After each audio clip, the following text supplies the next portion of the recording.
Hello दोस्तों। आज की कहानी बेहद रोमांटिक है, इसलिए प्लीज़ पूरी सुनिएगा। आधी रात को सोते हुए मैंने महसूस किया कि मेरी छोटी बहन मेरे साथ कुछ अजीब सा बर्ताव कर रही है। उस समय मैं गहरी नींद में था। मैंने सोचा शायद मैं कोई सपना देख रहा हूँ। कुछ देर बाद उसकी हरकतों से मेरी नींद खुल गई। तब तक मैंने देखा कि मेरी छोटी बहन मेरे साथ कुछ अजीब और गलत करने की कोशिश कर रही है। ये देखकर मैं हैरान रह गया। फिर मैंने उससे कहा, तू मेरे साथ ये क्या कर रही है? तुझे कोई शर्म नहीं है क्या? मैं तेरा बड़ा भाई हूँ। इसके बाद भी मैंने देखा कि वो किसी अजीब तरह की खुशी पाने के लालसा में और भी ज़्यादा पागलपन करने लगी। उसकी इन हरकतों को देखकर मैं तो हैरान रह गया था। उसकी आंखों में मैंने एक अजीब तरह की ख्वाहिश देखी थी। मेरे बार बार मना करने के बावजूद भी वो मेरी बातें नहीं सुन रही थी।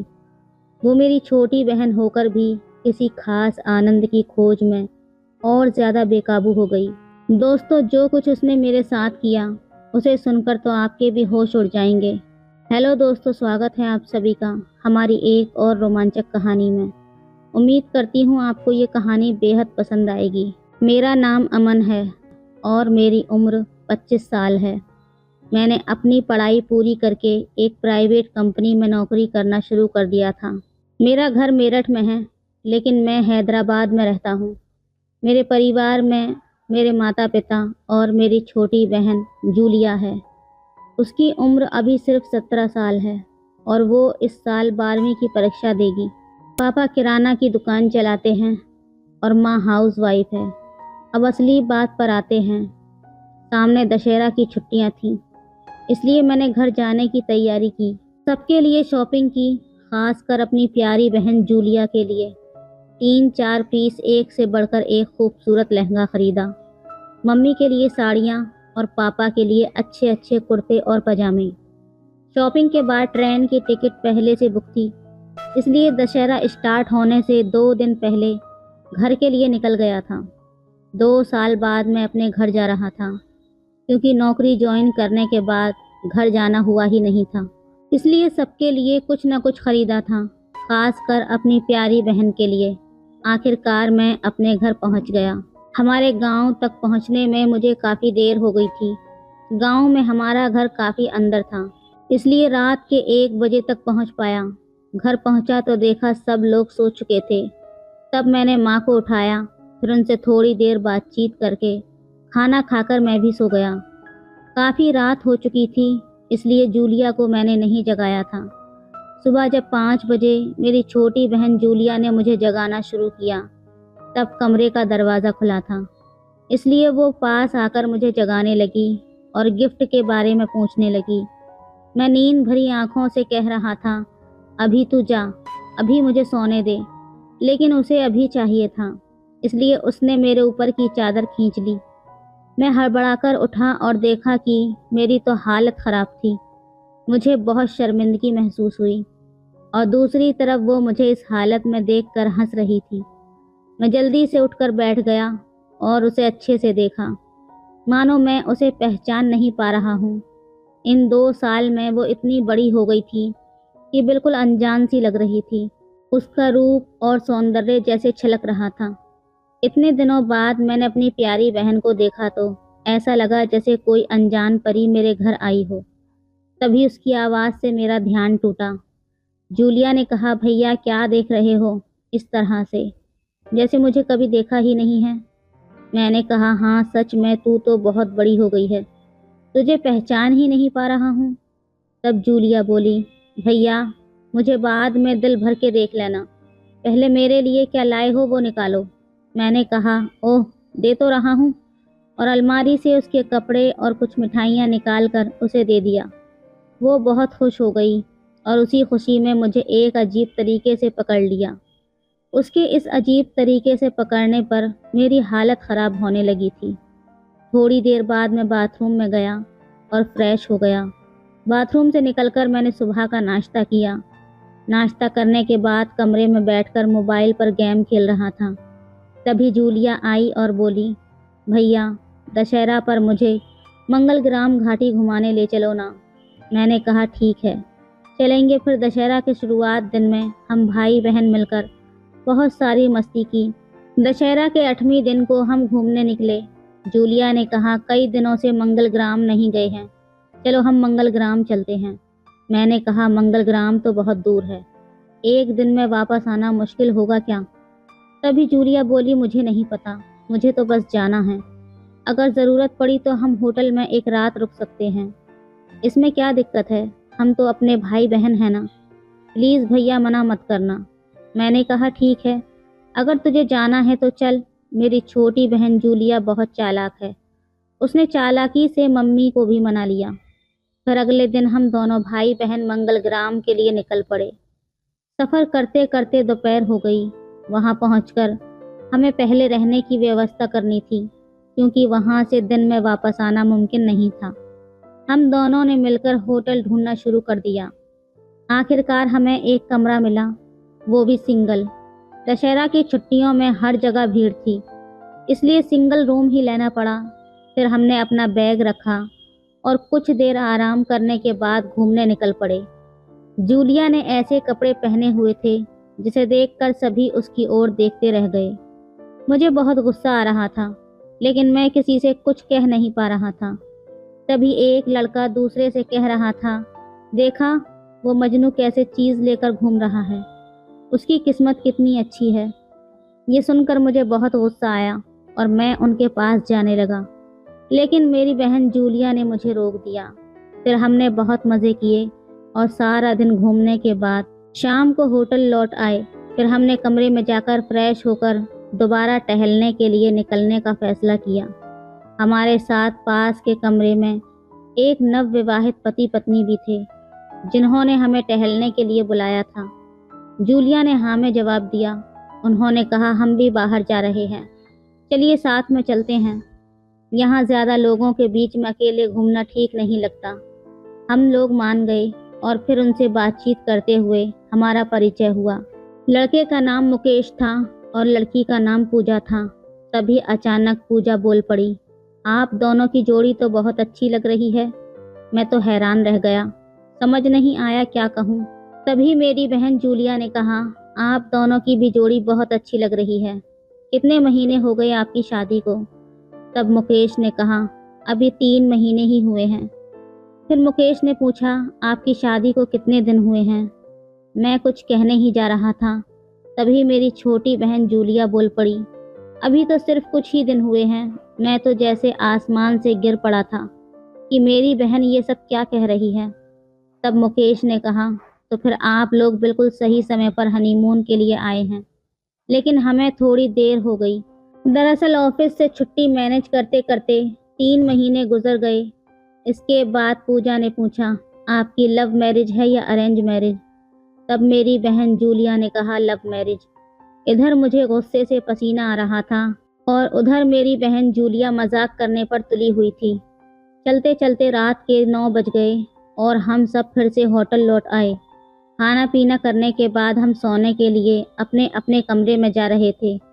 तभी पूजा ने कहा, गुड नाइट, हनीमून का आनंद लो, वापस नहीं आएगी ये रात, और हाँ, आप लोग भी मज़े करो, हम तो आज पूरी रात मज़े में रहेंगे।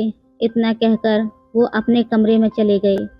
मैं भी अपने कमरे में पहुंचते ही जूलिया से बोलने लगा, ये सब क्या ड्रामा था, हम दोनों तो भाई बहन हैं, तू सब कुछ भूल गई है क्या?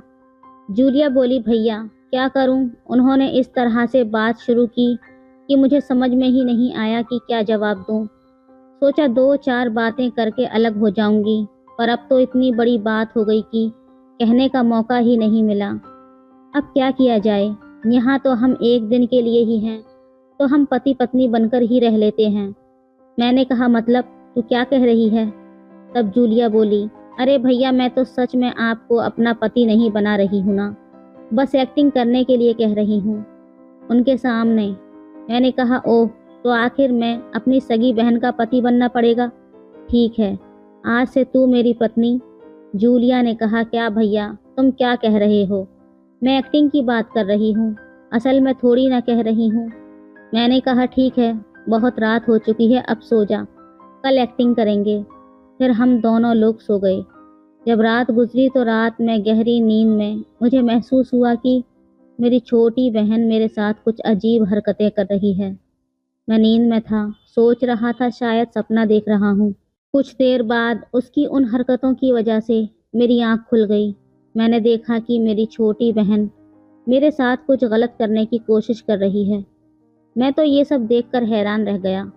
फिर मैंने उससे कहा, तू मेरे साथ ये सब क्या कर रही है? तुझे शर्म नहीं आती क्या? मैं तेरा सगा बड़ा भाई हूँ। लेकिन फिर भी मैं देख रहा था कि वो किसी अजीब से मकसद के साथ ये सब करने की कोशिश कर रही है। होटल के अंदर अपनी छोटी बहन का ऐसा व्यवहार देखकर मैं सच में हैरान रह गया था। उसकी आंखों और चेहरे पर जैसे एक पागलपन सवार था। मैंने उसे रोकने की पूरी कोशिश की, लेकिन वो मेरी कोई भी बात मानने को तैयार नहीं थी। मेरी सगी बहन होने के बावजूद भी न जाने वो मुझसे किस तरह की उम्मीद लगाए बैठी थी। वो एकदम पागल सी हो गई थी। मुझे पता ही नहीं था कि मेरी बहन के पास इतने अजीब तरीके हो सकते हैं। उसने सिर्फ 5 मिनट के अंदर ही मेरी नींद और थकान को कुछ इस तरह ख़त्म कर दिया कि मुझे लगा कि मैं अब और कुछ सहन नहीं कर सकता। उसकी इस अजीब हरकतों ने लगभग मुझे तो पागल ही बना दिया था। आखिरकार मुझे ऐसा लगा कि मैं इस स्थिति का सामना कर ही नहीं पा रहा हूँ।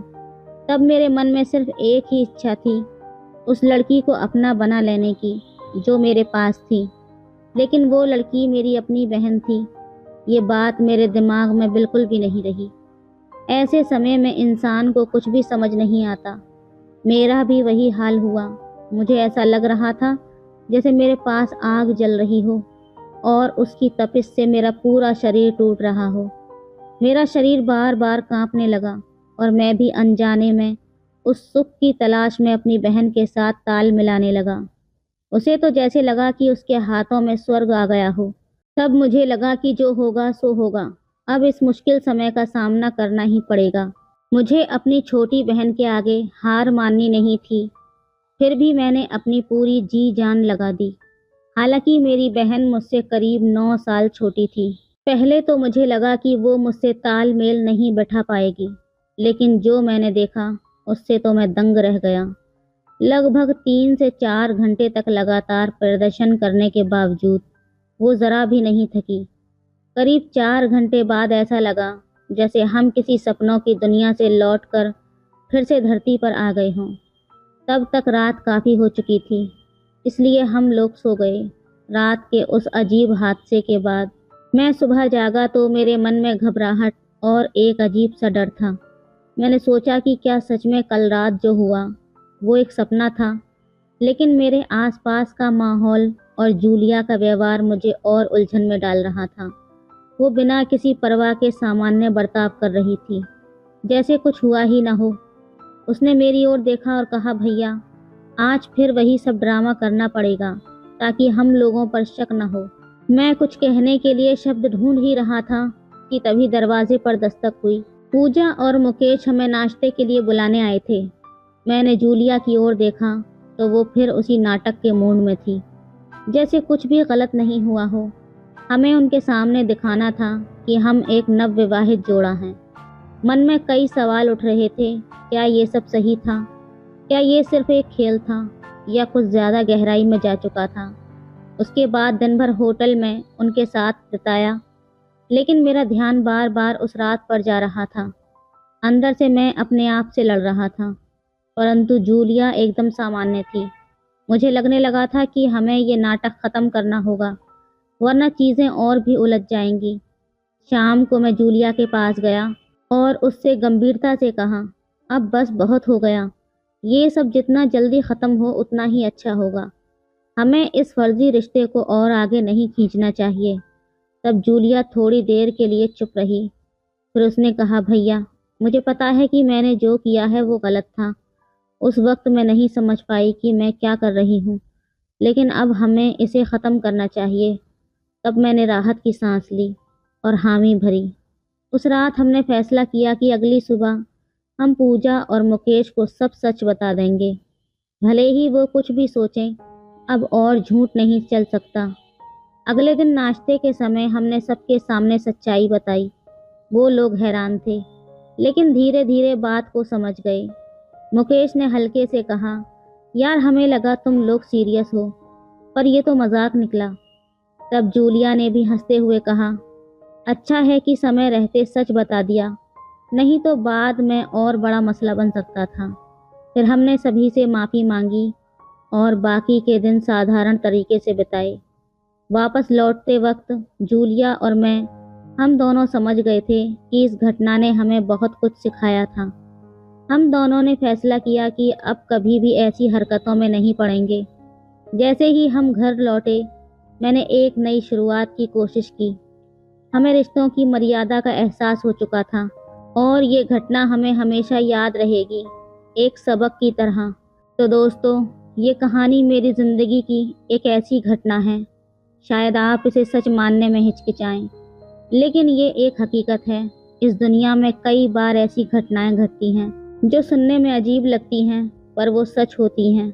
मेरे साथ भी कुछ ऐसा ही हुआ था। मैं आप सबसे यही कहना चाहूँगा कि जब कोई लड़का या लड़की बड़े हो जाते हैं तो उन्हें अपनी मर्यादा का ध्यान रखना चाहिए, चाहे वो भाई बहन हो या कोई और रिश्ता। कुछ सीमाएं बनाए रखना ज़रूरी होता है। एक दूसरे से थोड़ी दूरी रखने से गलत इच्छाएं और भावनाएं कम होती हैं। अगर हम सभी अपने रिश्तों में सही सीमाओं का पालन करें तो शायद हमारे समाज में ऐसी गलत और अनैतिक घटनाएं कम हों। सबसे ज़रूरी बात यह है कि जिन लोगों की सोच गलत होती है उन्हें अपने चरित्र और सोच को सुधारने की ज़रूरत है। अंत में मैं यही कहूँगा कि रिश्तों की इज्जत करना और अपनी मर्यादा बनाए रखना हर किसी के लिए ज़रूरी है। तो दोस्तों, ये थी आज की कहानी। आपकी क्या राय है इस कहानी पर हमें कमेंट में ज़रूर बताएं। वीडियो अच्छी लगे तो लाइक करें, शेयर करें, सब्सक्राइब करें। धन्यवाद।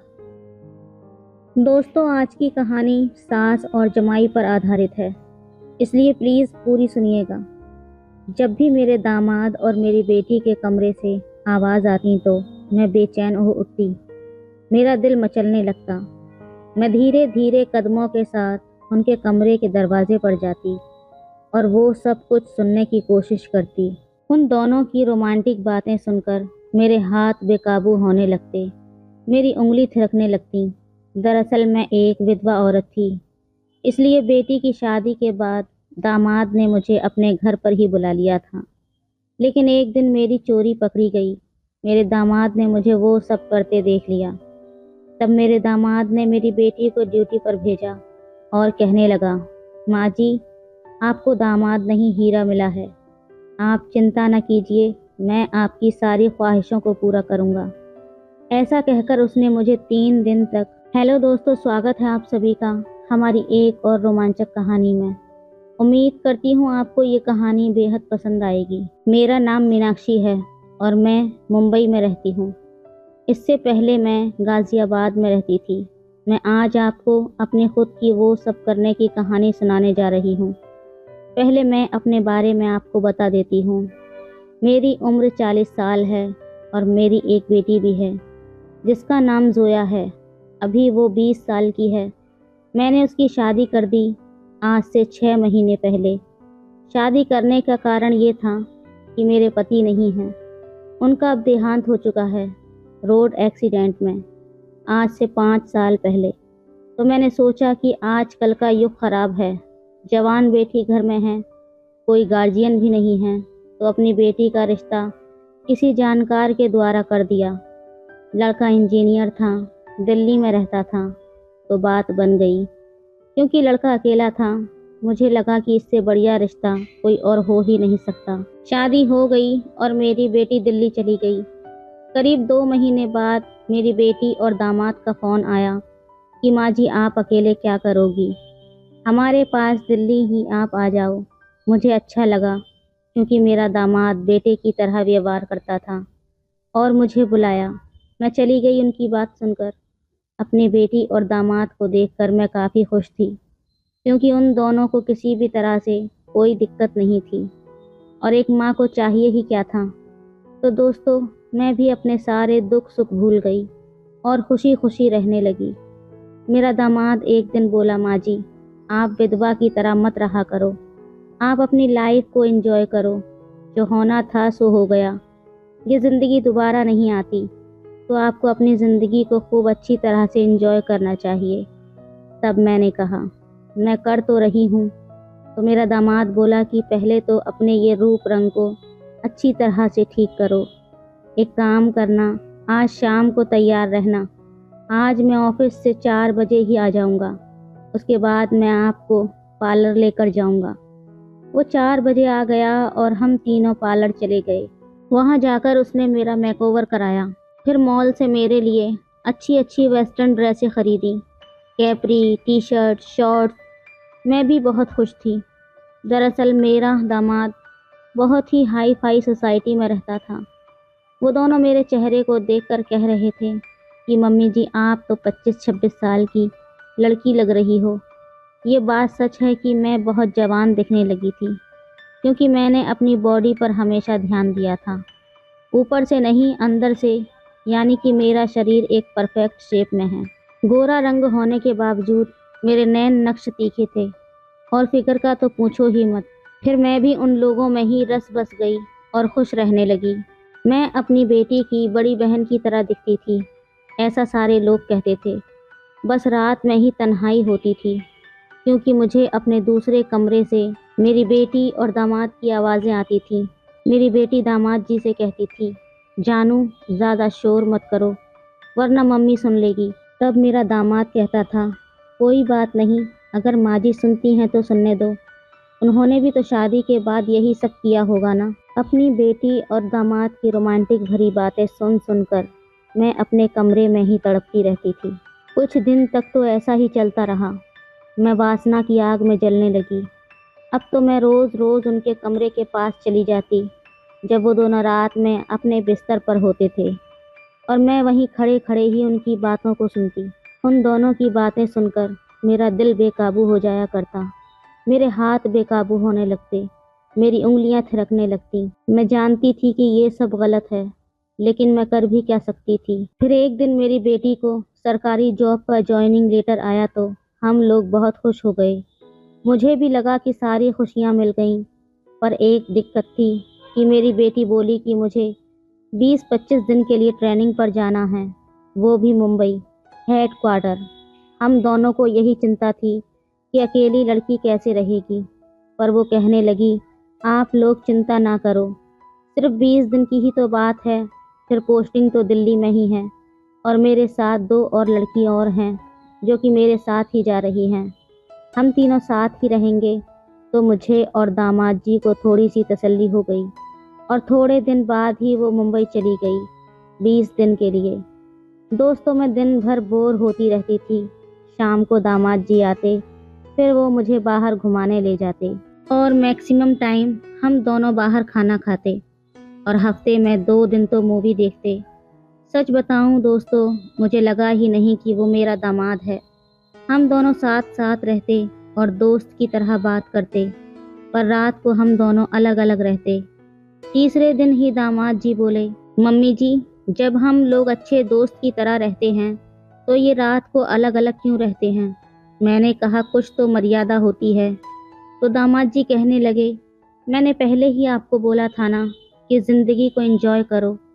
मुझे लगा कि मेरा दामाद नाराज़ ना हो, इसलिए मैंने कहा ठीक है, और वो मेरे रूम में ही आ गया सोने के लिए। उस दिन मैंने ब्लैक कलर की जाली वाली नाइटी पहनी थी, जिससे कि मेरा पूरा वजूद साफ दिख रहा था, और वो सब देखकर मेरे दामाद से रहा नहीं गया और बोल उठा, माँ जी एक बात बताऊं, आप तो अपनी बेटी से भी ज़्यादा खूबसूरत हो। मैंने कहा, चुप हो जाओ, मजाक मत करो। उसने फिर से कहा, मैं मजाक नहीं कर रहा हूँ, आप सच में वाकई बहुत खूबसूरत हैं। मैंने कहा, तो फिर क्या इरादा है। उसने करीब आकर बोला, आज आप मेरी बीवी बन जाओ। मैंने कहा, नहीं नहीं, ये सब नहीं करूँगी। वो बार बार जिद करने लगा और कहने लगा कि मैं नाराज़ हो जाऊँगा। मैंने सोचा कि एक ही तो है, चाहे दामाद कहूँ या बेटा, अगर ये नाराज़ हो गया तो मैं तो कहीं की भी नहीं रहूँगी। तब मैंने कहा, ठीक है, पर आज के लिए बस। उसने कहा, ठीक है, और हम दोनों एक दूसरे के करीब आ गए। मुझे थोड़ा ठीक भी नहीं लग रहा था, क्योंकि मैं अपनी रिश्ते की मर्यादाओं को तोड़ने जा रही थी। मैं अपनी ही बेटी की ज़िंदगी में एंट्री लेने जा रही थी। तभी दामाद जी के होंठ मेरे होंठों पर लग चुके थे। मैं पूरी तरह से कांप रही थी। तभी मेरा दामाद बोला, माँ जी, आपकी बेटी तो आपके सामने कुछ भी नहीं है। ये सुनकर मेरे शरीर में सिहरन सी दौड़ गई और फिर पता ही नहीं चला। उस रात मेरे दामाद ने मुझे पूरी रात सोने नहीं दिया। सच कहूँ तो मुझे भी बहुत अच्छा लगा था। फिर अगले दिन मेरा दामाद मुझे शिमला लेकर चला गया, 3 दिन का हनीमून का पैकेज लेकर। शिमला ले जाकर तो मेरे दामाद ने मुझे जवानी के सारे दिन ही याद दिला दिए थे। तो दोस्तों, ये थी आज की कहानी। आपकी क्या राय है इस कहानी पर, हमें कमेंट में ज़रूर बताएं। वीडियो अच्छी लगे तो लाइक करें, शेयर। हेलो दोस्तों, आज की कहानी बेहद रोमांटिक है, इसलिए प्लीज़ पूरी सुनिएगा। रात का खाना खाने के बाद मैं बेडरूम में सोने चला गया। थोड़ी देर में मम्मी भी सारा काम निपटाकर सोने के लिए आई। मम्मी ने ब्लैक कलर का नाइट गाउन पहना हुआ था। तब मैंने लैपटॉप से नज़रें हटाकर मम्मी की ओर देखा। मम्मी नीचे झुककर तकिया ठीक कर रही थी। तकिया सही करने के बाद मम्मी बिस्तर पर लेट गई। तब मैंने भी अपना लैपटॉप बंद कर दिया, फिर लाइट बंद की और सोने की कोशिश करने लगा। लेकिन मुझे नींद नहीं आ रही थी। मेरे दिमाग में दिन की वो घटना बार बार घूम रही थी। बहुत देर तक तो मैं जागा रहा, जबकि मम्मी शांति से सो रही थी। कुछ समय बाद मम्मी ने करवट ली और मेरी तरफ पीठ करके सो गई। फिर उन्होंने छत की ओर मुंह करके लेटना शुरू किया। मैं थोड़ी देर के लिए डर गया था, लेकिन जब मम्मी जागी नहीं तो मुझे थोड़ी राहत मिली। मेरी हिम्मत बढ़ी और मैं धीरे धीरे मम्मी की ओर देखने लगा। मम्मी ने कुछ ही पल के लिए मेरी तरफ देखा और फिर अपनी आंखें बंद कर लीं। मैंने समझ लिया कि वो अभी भी जाग रही है। मैं थोड़ा और आगे बढ़ा और खुद को संतुष्ट महसूस किया। मम्मी भी खुश थी। उन्होंने कुछ नहीं कहा, लेकिन मुझे एहसास हो रहा था कि उन्हें भी संतोष मिला है। मम्मी, क्या हुआ? तुम चुप क्यों हो? क्या तुम्हें अच्छा नहीं लगा? मैंने जब ऐसा पूछा तब उन्होंने बोला, अरे नहीं नहीं बेटा, मुझे तो बहुत अच्छा लगा। तूने मम्मी को बहुत खुश किया। फिर मैंने मम्मी के पीठ पर प्यार से हाथ फेरा। मम्मी, अब से तुम्हें केले खाने की ज़रूरत नहीं पड़ेगी, मैंने मम्मी के कान में धीरे से कहा। तब मम्मी बोल उठी, बेटा, तुझे ये कैसे पता चला? मम्मी ने आश्चर्य से मेरी ओर देखते हुए पूछा। तब मैंने उन्हें बताया कि आज दोपहर जब मैं घर आया तो कमरे से तुम्हारी आवाज़ सुनाई दी। जब मैंने दरवाजे के होल से देखा तो मुझे सब समझ आ गया। तभी मैंने ठान लिया था कि अब से मम्मी को किसी भी चीज़ की कमी नहीं होने दूंगा। हेलो दोस्तों, स्वागत है आप सभी का हमारी एक और रोमांचक कहानी में। उम्मीद करती हूँ आपको ये कहानी बेहद पसंद आएगी। मेरा नाम रोहित है। मैं गाज़ियाबाद का रहने वाला हूँ। वहीं पर मैं और मेरा परिवार रहता है। पैसे की कमी नहीं है। मेरे पिताजी खूब पैसा कमाते हैं और मैं कॉलेज में पढ़ता हूँ। आज मैं आपको मेरी अचानक घटी एक कहानी सुनाने जा रहा हूँ। ये उस समय की बात है जब मैं कॉलेज में पढ़ता था और उस समय मैं इतना होशियार भी नहीं था। हमारे घर में मैं, मेरी मम्मी और मेरे पिताजी रहते हैं। हमारा घर काफ़ी बड़ा है, जैसे किसी अमीर का बंगला हो। पिताजी हमेशा सुबह काम पर निकल जाते हैं और रात को देर से घर आते हैं। उस समय घर पर मैं और मम्मी ही होते थे। मैं कुछ देर पढ़ाई करता था और फिर सो जाता था, लेकिन मम्मी हमेशा पिताजी का इंतज़ार करती रहती थी। उस समय मैं कॉलेज के आखिरी साल में था। एक सुबह जब मैं कॉलेज जाने की तैयारी कर रहा था तो मैंने मम्मी की तेज़ आवाज़ सुनी। वो कह रही थी, क्या कर रहे हो तुम? रात के 2-2:30 बजे घर आते हो और कहते हो ऑफिस में काम था। रात के 2 बजे कौन से ऑफिस का काम चलता है? सीधे सीधे क्यों नहीं कहते कि उस स्वीटी के साथ थे? मम्मी काफ़ी गुस्से में थी। मेरी मम्मी आम तौर पर किसी पर गुस्सा नहीं होती थी। उनका स्वभाव बहुत शांत था, लेकिन आज पता नहीं क्या हो गया, मम्मी बहुत गुस्से में थी। मैं 2 बजे आऊँ या 3 बजे, तुम्हें जो चाहिए वो मिल तो रहा है ना, फिर चुप रहो। पिताजी ने तेज़ आवाज़ में मम्मी से कहा था। क्या जो चाहिए वो मिल रहा है? पैसा, गहने, इन सब के अलावा भी कोई सुख होता है? अब और कुछ मत बोलो, लेकिन अब बर्दाश्त नहीं होता। 3-4 महीने हो गए हैं, तुमने मुझे छुआ तक नहीं है। आखिर उस स्वीटी में ऐसा क्या है जो मुझ में नहीं है? मम्मी की आवाज़ और तेज़ हो गई थी। तभी पिताजी गुस्से में बोले, बार बार स्वीटी मत कहो, नहीं तो नहीं तो क्या करोगे? मम्मी ने उल्टा जवाब दिया। उस समय पिताजी का गुस्सा बहुत ज़्यादा बढ़ गया था। तभी अचानक तेज़ आवाज़ हुई और उसके साथ ही मम्मी की चीख से पूरा घर गूंज उठा था। मैं तुरंत अपने कमरे से भागकर उनके बेडरूम की ओर गया। जो दृश्य मैंने देखा, उसे देखकर तो मैं सन्न रह गया। पिताजी मम्मी को बेल्ट से मार रहे थे। मम्मी दर्द से चीख रही थी, लेकिन पिताजी रुकने का नाम नहीं ले रहे थे। मैंने बिना कुछ सोचे समझे मम्मी को बचाने की कोशिश की ताकि उन्हें बचा सकूं, लेकिन पिताजी अभी भी नहीं रुके। जैसे ही मुझे भी 2-4 फटकारें लगीं, पापा रुक गए और तिलमिलाते हुए मेरी ओर गुस्से में देखने लगे और फिर घर से बाहर चले गए। फिर मैंने मम्मी की ओर देखा। मम्मी की आंखों से आंसुओं की धारा बह रही थी। मैंने मम्मी को सहारा देकर उठाया। उठते समय मम्मी करा उठी थी। मैंने उन्हें बेड पर बिठाया। तब तक उनके हाथ और पीठ पर लाल निशान पड़ गए थे। ये देखकर मुझे पापा पर बहुत गुस्सा आया। कोई इंसान इतना निर्दयी कैसे हो सकता है? कोई अपनी पत्नी को ऐसे कैसे मार सकता है? फिर मैं जल्दी से किचन में गया। एक कटोरी में तेल और हल्दी मिलाई और मम्मी के पास ले आया। मुझे भी अपनी पीठ पर लगे 2-4 फटकारों की चोट महसूस हो रही थी। मम्मी सुबक सुबक कर रो रही थी। फिर मैंने मम्मी के हाथ और पीठ पर तेल हल्दी का मिश्रण लगाना शुरू कर दिया। जहां उन्हें चोट लगी थी, कुछ जगहों पर हल्का खून भी आ गया था। मिश्रण लगाने के बाद मैंने कटोरी को एक ओर रख दिया और मम्मी के पास बैठ गया। मम्मी ने मुझे देखा और तुरंत मुझे गले से लगा लिया। फिर वो मेरी गर्दन में सर छिपाकर जोर जोर से रोने लगी। मम्मी के आंसुओं से मेरा कंधा भीग चुका था। मैं उनकी पीठ थपथपाकर उन्हें शांत करने की कोशिश कर रहा था। हम दोनों काफ़ी देर तक यूं ही एक दूसरे की बाहों में रहे। तभी मम्मी के हाथ जब मेरी पीठ के निशानों को छूने लगे तो दर्द की तेज़ लहर उठी और मैं करहाने लगा। मम्मी को जैसे ही इसका एहसास हुआ, वो तुरंत मुझसे दूर हट गई। फिर मम्मी ने मेरा शर्ट ऊपर उठाया और उसी कटोरी से तेल हल्दी का मिश्रण धीरे धीरे मेरे पीठ पर लगाने लगी।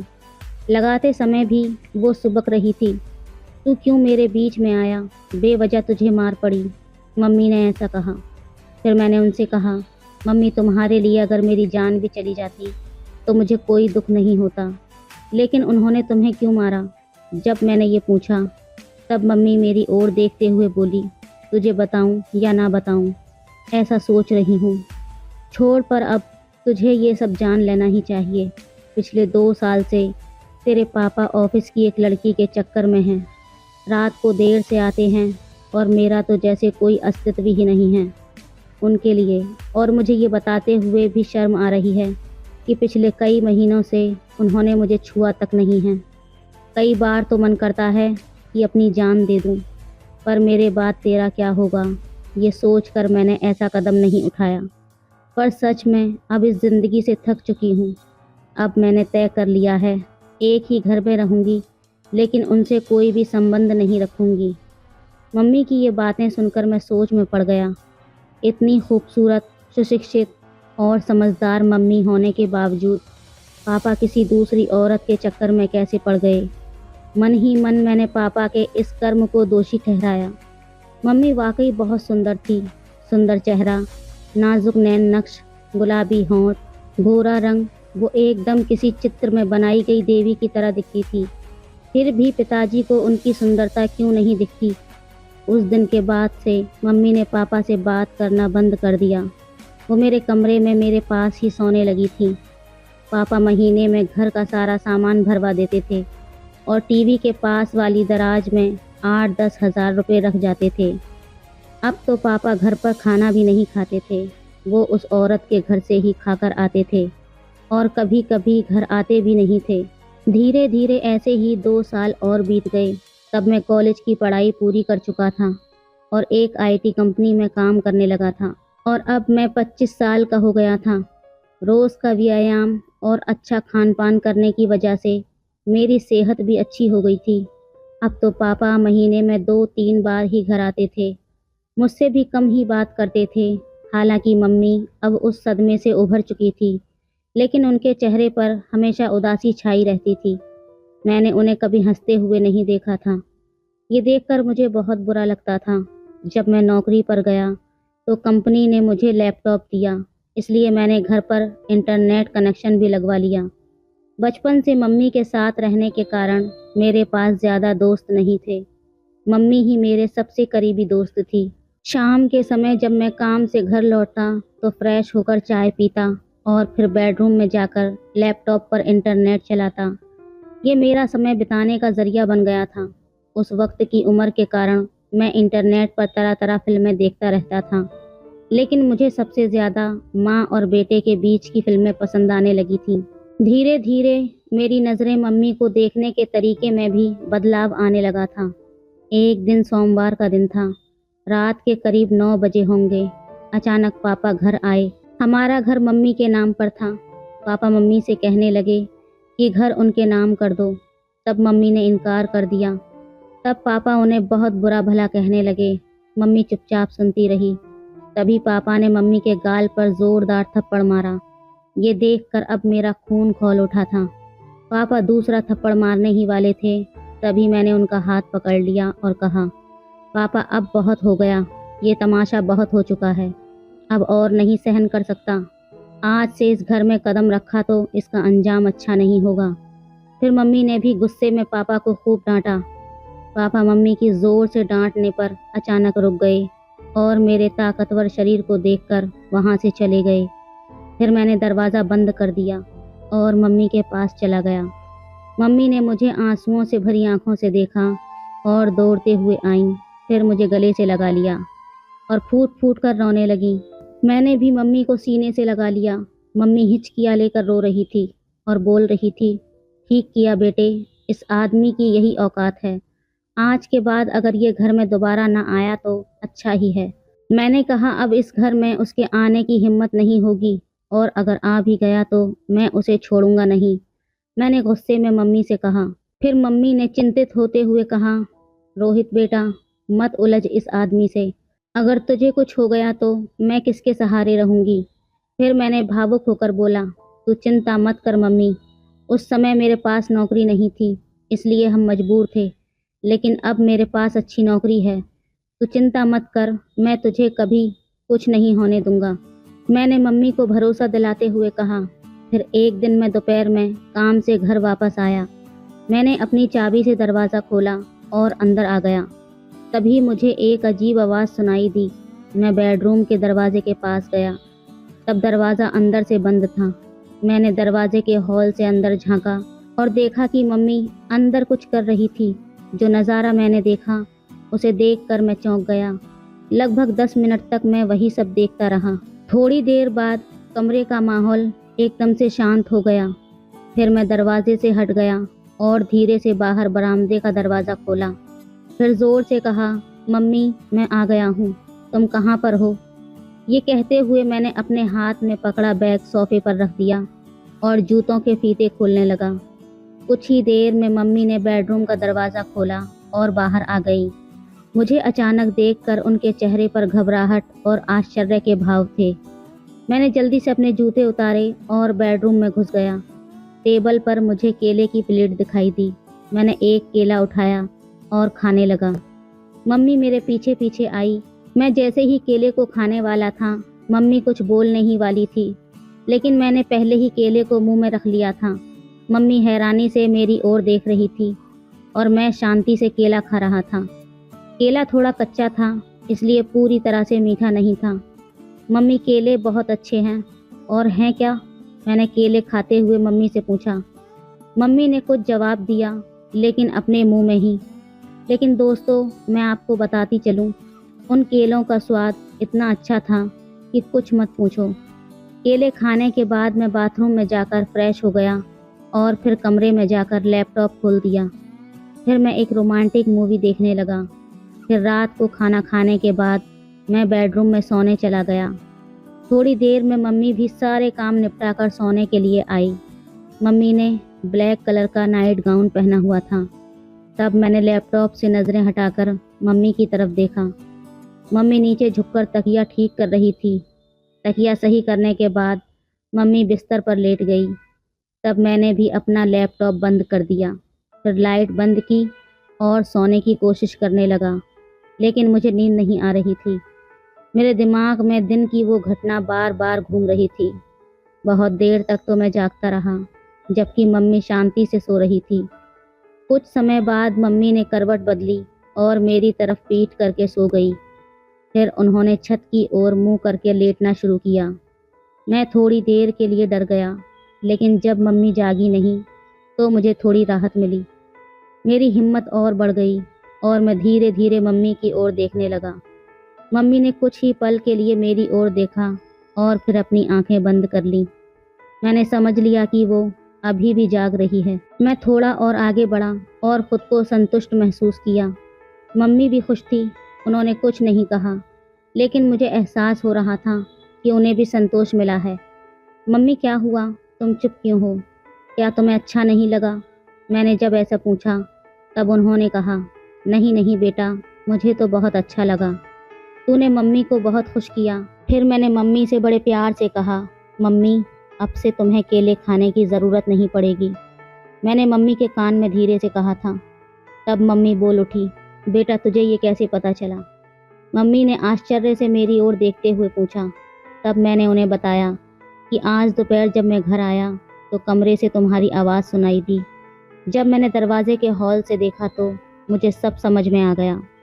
तभी मैंने ठान लिया था कि अब से मम्मी को किसी भी चीज़ की कमी नहीं होने दूंगा। रोहित मेरे राजा, तू कितना प्यारा है, अपनी मम्मी से कितना प्यार करता है। मम्मी ने भावुक होकर कहा। हाँ मम्मी, अब से तुम्हें मैं किसी भी चीज़ की कमी नहीं होने दूंगा, मैंने ऐसा कहा। अब पापा भी हमें सताने नहीं आएंगे और अब वो दोबारा इस घर में कदम नहीं रखेंगे, इसलिए तुम अब चिंता मत करना। अब हम दोनों माँ बेटे खुशी खुशी रहेंगे। उस दिन हम दोनों ने सुख और शांति का आनंद लिया और फिर आराम से सो गए। अगली सुबह मम्मी ने सारे काम निपटाए और मुझे उठाने आई।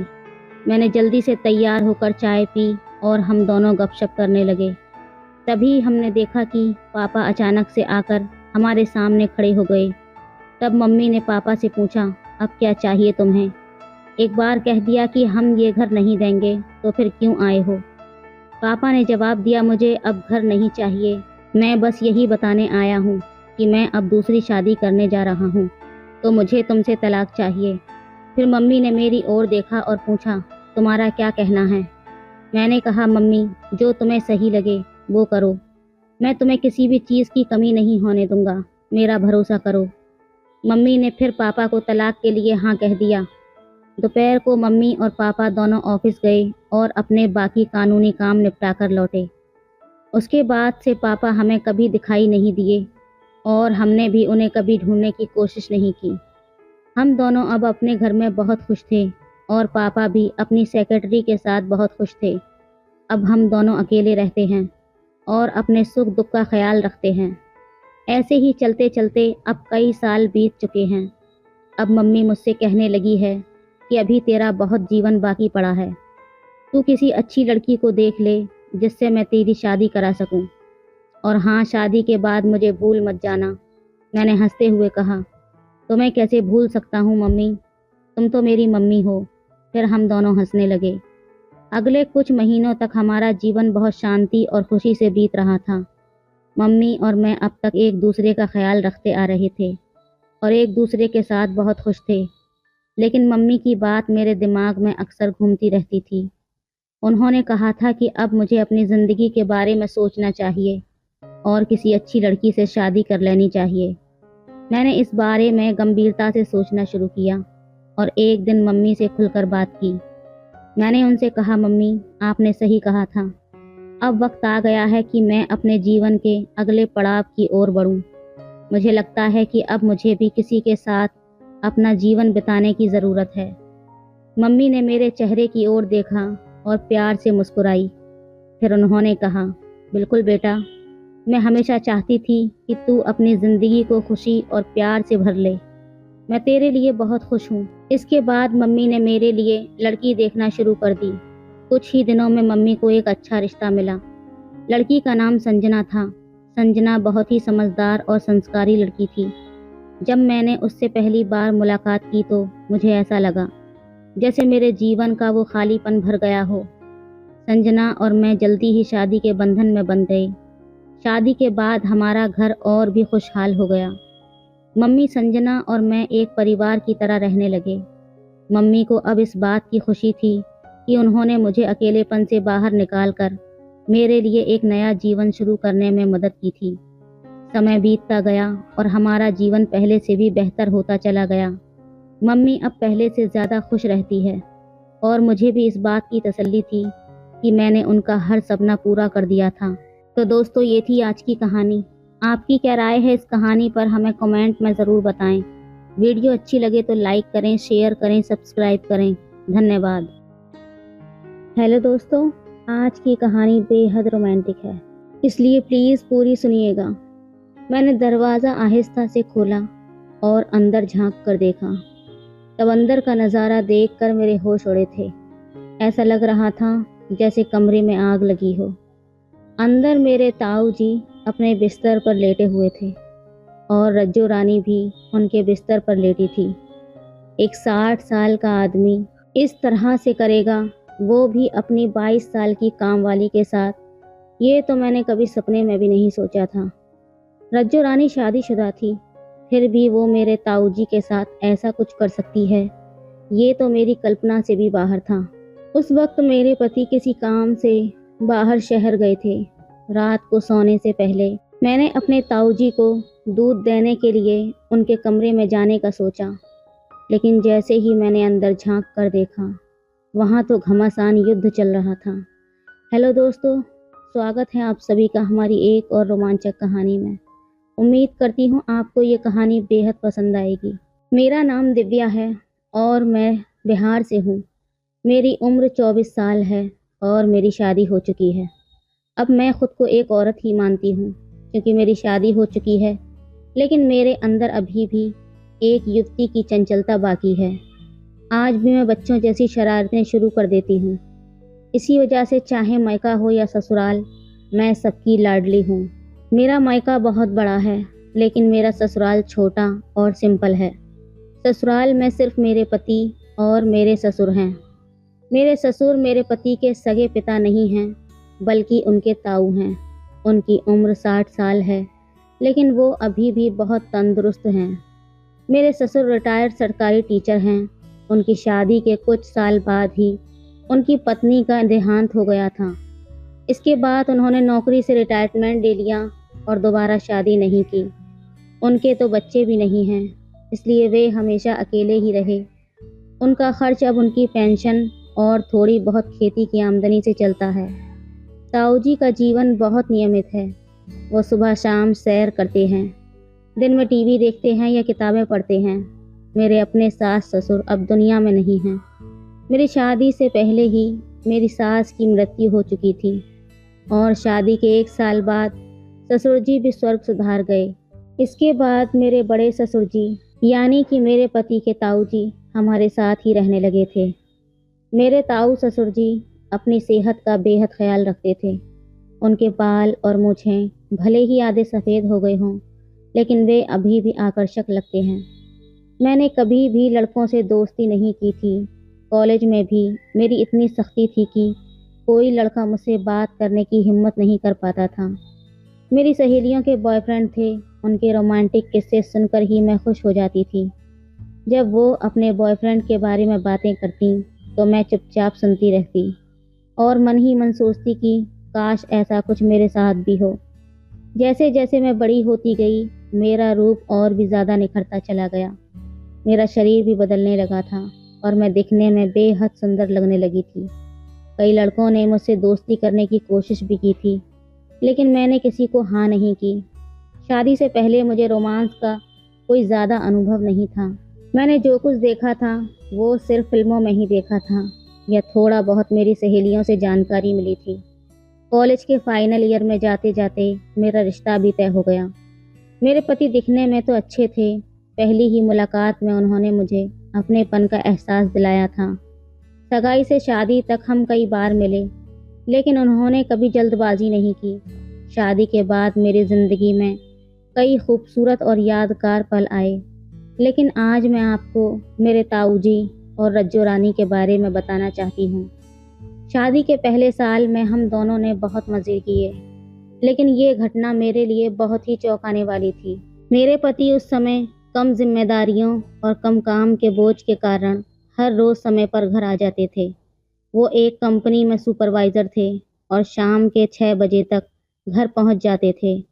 तब घर में सिर्फ मेरे ताऊजी ही रहते थे। जब मेरे पति हमेशा की तरह शाम को अपनी साइड से घूम कर आते, तो सबसे पहले मुझसे प्यार करना उनका काम होता था। रात का प्यार तो रोज़ का होता था, लेकिन इसके अलावा भी जब भी समय मिलता हम बस अपने प्यार में डूब जाते थे। 20 साल तक मेरे दिल में जो इच्छाएं दबी हुई थीं, उन्हें शादी से पहले कभी बाहर आने का मौका नहीं मिला था, लेकिन शादी के बाद वो सारी इच्छाएं धीरे धीरे बाहर आने लगी थीं और मेरे पति ने उन्हें शांत करने के लिए पूरे दिल से प्रयास किया था। शादी के बाद मेरा शरीर और भी ज़्यादा भर गया था। जब भी मैं आईने में खुद को देखा करती थी, तो मुझे अपना नया रूप और भी ज़्यादा हसीन लगता था। मेरे पति भी कहते थे, दिव्या तुम तो पहले से भी ज़्यादा सुंदर हो गई हो। लगभग हर दिन वो मुझसे प्यार जताते और धीरे धीरे मुझे इसकी आदत होने लगी थी। दिन में जब भी मैं घर पर अकेली होती, तो कई बार मेरे मन में इच्छाएं उठने लगती थीं, लेकिन मैं खुद को काबू में रखने की पूरी कोशिश करती थी। इसके कारण मैंने मोबाइल पर अलग अलग तरह की फिल्में देखनी शुरू कर दी, ताकि अकेलेपन में भी मैं अपने मन को संभाल सकूं। जो काम मुझे शादी से पहले स्कूल या कॉलेज में करना चाहिए था, वो सब मैं शादी के बाद करने लगी थी। शाम को जब मेरे पति घर आते, तो उनसे ज़्यादा उत्सुक मैं रहती थी। मेरी इस उत्सुकता को देखकर वो कहते थे, क्या हुआ, तुम तो हमेशा ही तैयार रहती हो। तब मैं हंसकर कहती थी, शादी से पहले कोई नहीं मिला। 22 साल तक इस आग में जलती रही हूँ। अगर आपने इसे शांत नहीं किया तो कौन करेगा। अब ज़्यादा बातें मत बनाओ और जल्दी से आ जाओ। रात को जब हम एक साथ होते थे, तो मैं कभी अपने पति को किसी ख़ास इच्छा के लिए कुछ कहने का मौका नहीं देती थी। उनकी हर बात को उनसे पहले ही समझकर पूरा कर देती थी। शादी के लगभग 1 साल बाद मेरे पति का प्रमोशन हो गया और वो अब मैनेजर के पद पर थे। इसके चलते उनका घर लौटने का कोई समय नहीं रहा था। सुबह 9 बजे से वो घर से निकलते और रात को 10-11 बजे तक ही घर लौटते थे। तब मुझे ऐसा लगता कि मेरे सारे सपने अधूरे रह गए हैं। शाम को मैं तैयार होकर बैठी रहती और तभी उनका फ़ोन आ जाता, आज देर हो जाएगी। ये सुनकर तो मैं तड़प उठती थी। कई बार तो मुझे अकेले ही खाना खाना पड़ता था। फिर भी मैंने खुद को संभाला, क्योंकि उस समय मैंने अपने पति के अलावा किसी और आदमी के बारे में सोचा भी नहीं था। लेकिन कभी कभी मेरे मन में विचार आता कि पड़ोस के भाई साहब भी काफ़ी सुंदर और स्मार्ट हैं। लेकिन मैं जानती थी कि अगर मैंने ऐसा कुछ किया तो पूरे मोहल्ले में मेरी बदनामी हो जाएगी। इसलिए मैंने खुद को काबू में रखा था। दिन में कई बार मैं भाई साहब के घर जाती, क्योंकि उनकी पत्नी मेरी अच्छी सहेली बन गई थी। भाई साहब अक्सर अपने बिजनेस के काम से बाहर रहते थे। मैं सुबह घर का नाश्ता तैयार करती, फिर अपने ताऊजी को नाश्ता देकर फिर भाई साहब के घर जाती। वहाँ 2-3 घंटे बातें करके लौट आती और फिर दोपहर का खाना बनाती। इसी दौरान हमारी काम वाली रज्जो घर आकर घर के सारे काम निपटा कर चली जाती थी। ऐसे ही एक दिन मैं अपनी सहेली के घर बैठी थी, तभी भाई साहब का फ़ोन आया कि उन्हें अपनी बीवी के साथ कहीं बाहर जाना है। ये सुनकर मैं भी अपने घर लौट आई। जैसे ही मैंने घर में कदम रखा, तब सीधे किचन में गई। वहाँ जाकर मैंने देखा कि बर्तन गंदे पड़े थे और झाड़ू भी नहीं लगी थी। तब मुझे समझ आया कि रज्जो शायद आज काम पर नहीं आई है। तब मैंने उसे फ़ोन किया। उसने फ़ोन उठाया तो मैंने पूछा, रज्जो तू कहाँ है? उसने जवाब दिया, दीदी मैं तो घर पर ही हूँ, झाड़ू लगा रही हूँ। ये सुनकर मुझे बहुत गुस्सा आया, क्योंकि वो झूठ बोल रही थी। फिर मैं किचन से बाहर आई तो देखा कि झाड़ू और पानी का डिब्बा हॉल में ही पड़ा हुआ था। तभी रज्जो ने फ़ोन काट दिया। मुझे गुस्सा आ रहा था। मैं उसे दोबारा फ़ोन करने ही वाली थी कि तभी मेरे ताऊजी के कमरे से उसकी आवाज़ सुनाई दी। मैंने सोचा अगर रज्जो बाहर नहीं है तो वो ताऊजी के कमरे में क्या कर रही है। मैं धीरे धीरे ताऊजी के कमरे के दरवाजे के पास गई। दरवाज़ा अंदर से बंद नहीं था। मैंने दरवाजे से कान लगाकर सुनना शुरू कर दिया। तब मुझे अंदर से दोनों के हंसने की आवाज़ सुनाई दी।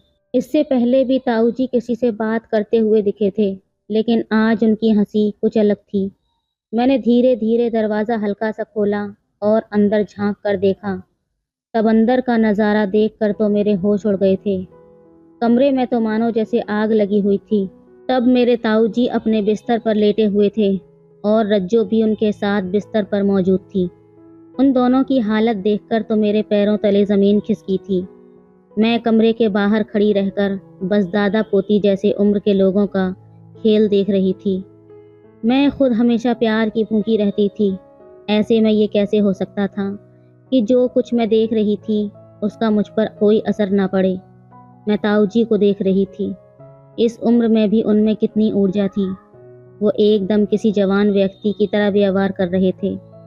उन्हें और रज्जो को ऐसी हालत में देखकर मैं खुद को काबू में न रख पाई और रज्जो की जगह खुद को सोचने लगी, लेकिन मैं ऐसा कुछ करने की हिम्मत नहीं कर सकती थी।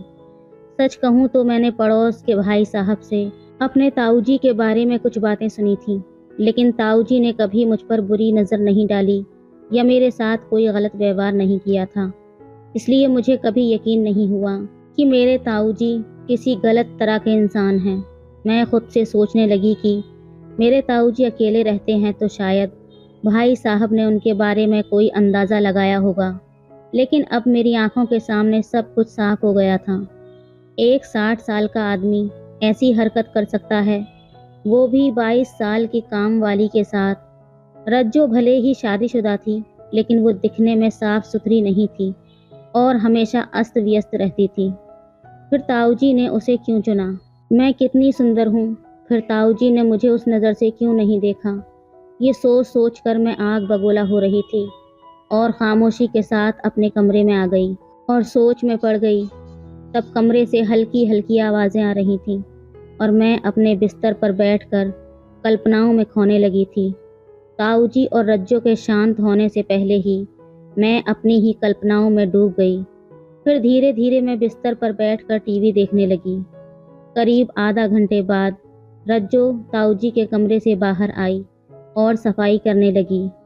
जब वो मेरे कमरे में आई और मुझे बिस्तर पर बैठा देखा तो वो घबरा गई। उसने घबराते हुए पूछा, मैडम जी आप यहाँ? तब मैंने उसको जवाब दिया, तो क्या मुझे अपने घर में नहीं होना चाहिए? उसने कहा, आप तो पड़ोस में गई थी ना? मैंने कहा, हाँ गई थी, लेकिन वापस नहीं आती तो तुम्हारी करतूत का मुझे कैसे पता चलता? ये सुनकर वो डर गई और आधा अधूरा काम छोड़कर तुरंत रफू चक्कर हो गई। उसके जाने के बाद मैंने खुद घर की सफाई की। तब मेरे ताऊजी भी अपने कमरे से बाहर निकल आए। दोपहर में मैंने ही उन्हें खाना दिया था, लेकिन हमारे बीच कोई बातचीत नहीं हुई। दिन में जो भी देखा था वही दृश्य रात को मेरे सपनों में आने लगा। अचानक मेरी नींद खुल गई और मैं ताऊजी के साथ अपने रिश्ते के बारे में सोचने लगी। सोचते सोचते मैं खुद पर काबू खोने लगी थी। तब मैंने अपने पति को उठाने की कोशिश की, लेकिन वो नहीं उठे। 1 घंटे पहले ही वो थक कर सो गए थे। जब वो नहीं उठे तो मैंने खुद को जैसे तैसे करके शांत किया और वापस से सो गई। अगले दिन मैंने तय कर लिया था कि कुछ भी हो, मुझे रज्जो की जगह लेनी ही है। कुछ भी करके मैं ताऊजी से इस बारे में बात ज़रूर करूँगी, लेकिन ये बात कैसे करूँ, क्योंकि हमारे बीच कभी कोई ऐसी बात या ऐसा व्यवहार हुआ ही नहीं था। उधर ताऊजी ने खुद को मुझसे कुछ दूरी पर रखना शुरू कर दिया था। जब बातचीत ही ना हो तो बातचीत शुरू कैसे की जाए? लेकिन ये ज़रूर महसूस हुआ कि अब रज्जो पहले से ज़्यादा बेफिक्र हो गई थी। जिस दिन वो शलवार सूट पहन कर आती, उस दिन वो अक्सर बिना दुपट्टा लिए ही ताऊजी के कमरे में सफाई करने जाती। वो सबसे ज़्यादा समय उसी कमरे की सफाई में लगाती थी और मैं अपने कमरे में बैठी आग बगोला रहती। धीरे धीरे ऐसा होने लगा कि मेरे ताऊजी भी अब थोड़ा खुलकर व्यवहार करने लगे थे। जब वो कमरे में सफाई करने जाती तो मेरे ताऊजी अंदर से दरवाज़ा बंद कर लेते। तब अंदर से उनकी आवाज़ें बाहर तक आती। अंदर क्या हो रहा था, ये सोचते ही मेरा मन गुस्से से भर जाता था, क्योंकि ये सब आवाज़ें सुनकर मैं तड़पने लगती थी, लेकिन मैं खुद को कब तक रोक पाती। आखिरकार मैं अपना पूरा ध्यान खुद पर लगाना शुरू कर दिया था। मैं अपना पहनावा भी बदल चुकी थी। कुछ नए डिज़ाइन के कपड़े पहनने शुरू कर दिए, जो मेरी खूबसूरती को और भी ज़्यादा निखारते थे। जब तक वो घर में रहती, मैं अपने कमरे में रहती, लेकिन उसके जाने के बाद मैं ताऊजी के सामने जाती और ऐसा व्यवहार करती कि उन्हें मेरी बात समझ में आ जाए। अब मैंने घर में लंबे कुर्ते छोड़कर शर्ट और ट्राउज़र पहनना शुरू कर दिया था। कभी कभी मैं जीन्स और स्कर्ट भी पहन लेती थी। अब मेरी मेहनत रंग लाने लगी थी, क्योंकि मैंने नोटिस किया था कि अब ताऊजी मुझे देखने लगे थे। सुबह उठने के बाद मैं ताऊजी को चाय देने जाती, तो अब उन्हें ये समझ में आने लगा था कि मैं क्या कर रही हूँ और क्यों कर रही हूँ। इसी वजह से अब वो मुझसे ज़्यादा खुलकर बात करने लगे थे। दोपहर के खाने के बाद हम अक्सर साथ बैठकर इधर उधर की बातें करते थे। एक दिन उन्होंने अपनी ज़िंदगी के बारे में सब कुछ बताया। मैंने उनसे पूछा, ताऊजी आपने दूसरी शादी क्यों नहीं की? उन्होंने जवाब दिया, मुझे कभी ज़रूरत ही महसूस नहीं हुई। तब मैंने फिर से बात को छेड़ा और उनसे पूछा, ज़रूरत नहीं पड़ी का क्या मतलब है? तब उनको समझ में आ गया कि मैं क्या कहना चाह रही हूँ। तब वो बोले, मैं मानता हूँ कभी कभी ज़रूरत महसूस हुई थी। तब मैंने हंसते हुए कहा, जैसे कि रज्जो के साथ। ये शब्द सुनते ही वो हंस पड़े और बोले, इसका मतलब तुम्हें सब पता है? मैंने कहा, हाँ सब पता है मुझे, लेकिन इसमें कोई बुराई नहीं है। आपको भी तो किसी का सहारा चाहिए था। इसके बाद हम दोनों खुलकर हंसने लगे। अब सब कुछ साफ हो गया था। उसके बाद जब भी रज्जो उनके कमरे में जाती तो पहले की तरह दरवाज़ा बंद नहीं होता था, बस थोड़ा बहुत बात होती थी। अब ताऊजी और रज्जो मेरे साथ भी खुलकर बात करने लगे थे। मैं भी रज्जो से मजाक करती कि हो गया तेरा काम। तब वो हंसकर कहती, हाँ दीदी हो गया। तब सब कुछ ठीक चल रहा था, लेकिन ताऊजी अब भी मुझसे थोड़ा फासला बनाए रखे हुए थे। मैं हमेशा यही सोचती रहती थी, आखिर मेरी बारी कब आएगी। मैं रोज़ नई नई तरकीबों से उनके करीब जाने की कोशिश करती। एक दिन मैं चाय लेकर उनके कमरे में गई। तब ताऊजी ने अखबार किनारे पर रख दिया और मुझे देखने लगे। मैं उनके पास खड़ी होकर बोली, ताऊजी चाय लीजिए। तब उन्होंने मेरी ओर एक अजीब निगाह डाली और फिर चाय का कप उठा लिया। मैं सीधी खड़ी हो गई, लेकिन देखा कि वो अब भी मुझे ही देख रहे थे। तब मैं उनसे पूछने लगी, क्या हुआ ताऊजी, ऐसे क्या देख रहे हैं? इस पर वो बोले, तुम्हें ही देख रहा हूँ मेरी प्यारी बहू। इसके बाद फिर से मैंने पूछा, आप कहना क्या चाहते हैं? तब वो थोड़ा झिझक गए और फिर बोले, कुछ नहीं। तब मैं उनके थोड़ा और करीब खड़ी हो गई और बोली, आपको मेरी नई साड़ी कैसी लगी है? फिर मैं साड़ी का पल्लू पकड़कर उन्हें घुमाकर दिखाने लगी। तब मुझे पता था कि वो मुझसे थोड़ा डर रहे थे, लेकिन फिर भी उन्होंने कहा, बहुत सुंदर। उस वक्त उन्होंने मेरी बातों का थोड़ा बहुत जवाब दिया। फिर मैंने जल्दी से चाय का कप उठाने के लिए झुकी। तब वो मेरे हाथ को पकड़ लिए। जब मैं उनकी तरफ देखने लगी, तब अचानक से वो पीछे हट गए, जैसे उन्हें जोर का धक्का लगा हो। फिर उन्होंने तुरंत मेरा हाथ छोड़ दिया। तब मुझे लगा कि शायद मैंने कुछ ज़्यादा ही कर दिया, इसलिए मैं चुपचाप अपने कमरे में लौट आई। फिर कुछ दिन ऐसे ही बीते और तब मैंने महसूस किया कि ताऊजी का मेरे प्रति व्यवहार थोड़ा बदलने लगा है। अब ये साफ हो चुका था कि वो मेरे बारे में क्या सोच रहे हैं, लेकिन किसी कारणवश वो आगे बढ़ने की हिम्मत नहीं कर पा रहे थे। मुझे लगा कि उनकी हिम्मत बढ़ाने के लिए मुझे कुछ बड़ा कदम उठाना पड़ेगा। एक बार मेरा पति किसी काम के सिलसिले से शहर से बाहर गया हुआ था। तब रात को सोने से पहले मैं ताऊजी को दूध देने उनके कमरे में गई। तब जाने से पहले मैंने ब्लैक कलर की नाइटी पहन रखी थी। तब उनके कमरे में जाते ही दूध का गिलास उनके पास रखकर मैं उनके बिस्तर पर बैठ गई। तब वो बैठकर दूध पी रहे थे और हम बातें कर रहे थे। तब मैं उनसे पूछने लगी, ताऊजी क्या देख रहे हैं? उन्होंने कहा, मुझे पता ही नहीं था कि मेरी बहू इतनी सुंदर है। तब उनकी बात सुनकर मैं मजाक में बोली, तो क्या आपकी नज़र हमेशा मुझ पर ही रहती है? तब वो अचानक चुप हो गए, जैसे मैंने उन्हें डांट दिया हो। मुझे लगा कि शायद मैंने कुछ गलत बोल दिया है। फिर मैं उठकर जाने लगी, लेकिन तभी उन्होंने मेरा हाथ पकड़ लिया और कहा, रुको बहू, कुछ देर और बैठ जाओ। आज तुम्हारा पति घर पर नहीं है। तब मैं वहीं पर बैठ गई। इसके बाद हम काफ़ी देर तक बातें करते रहे। रात के करीब 12 बजे मैं वापस अपने कमरे में आ गई, लेकिन तब मेरा मन बहुत बेचैन हो रहा था। कमरे में पहुंचकर मैं खुद को जैसे तैसे करके शांत करके सो गई। अब धीरे धीरे मेरे ताऊजी का व्यवहार मेरे प्रति और भी ज़्यादा बदलने लगा था, लेकिन बहुत धीमी गति से। वो अब मुझसे खुलकर मजाक करते और कभी कभी मुझे कुछ अश्लील जोक सुनाते। हालांकि इससे आगे वो कुछ नहीं कर रहे थे। दोपहर के वक्त ताऊजी अक्सर हॉल में बैठकर अखबार पढ़ते या हिंदी की कुछ किताबें पढ़ते रहते थे। हॉल से मेरे कमरे का दरवाज़ा साफ दिखाई देता था। तभी मेरे दिमाग में एक ख्याल आया। एक दिन जब ताऊजी हॉल में बैठकर अखबार पढ़ रहे थे, तब मैं नहाने चली गई। अच्छे से नहा धोकर मैंने बाल धोए और सिर्फ एक तौलिया लपेटकर बाहर निकली। फिर मैं सीधे ड्रेसिंग टेबल के सामने जाकर तैयार होने लगी। तब मेरा ध्यान बाहर की ओर था और मैंने देखा कि ताऊजी अखबार के पीछे से चोरी छुपे मुझे ही देख रहे थे। तब मैंने अपनी अलमारी से एक ब्लैक कलर की साड़ी निकाली, जो कि मेरे पति ने हमारी पहली सालगिरह पर मुझे गिफ्ट की थी। उस साड़ी के साथ एक सुंदर ब्लैक ब्लाउज भी था। तब मैं अच्छे से मेकअप करने लगी और फिर चाय बनाने के लिए रसोई में चली गई। तब मैं ये दिखाने की कोशिश कर रही थी कि मुझे कुछ भी पता नहीं है। चाय बनाते समय मैं सोची कि आज ताऊजी को चाय देते वक्त अपनी पूरी अदाओं का जलवा दिखा दूंगी। लेकिन तभी मुझे हैरत का झटका लगा। ताऊजी अचानक रसोई में आ गए और मेरे पास आकर खड़े हो गए। तब मैं बिल्कुल शांत खड़ी थी, लेकिन ताऊजी तो किचन में ही शुरू हो गए। अब धीरे धीरे मेरी सारी ख्वाहिशें पूरी हो चुकी थी। तो दोस्तों, ये थी आज की कहानी। आपकी क्या राय है इस कहानी पर, हमें कमेंट में ज़रूर बताएं। वीडियो अच्छी लगे तो लाइक करें, शेयर करें, सब्सक्राइब करें। धन्यवाद।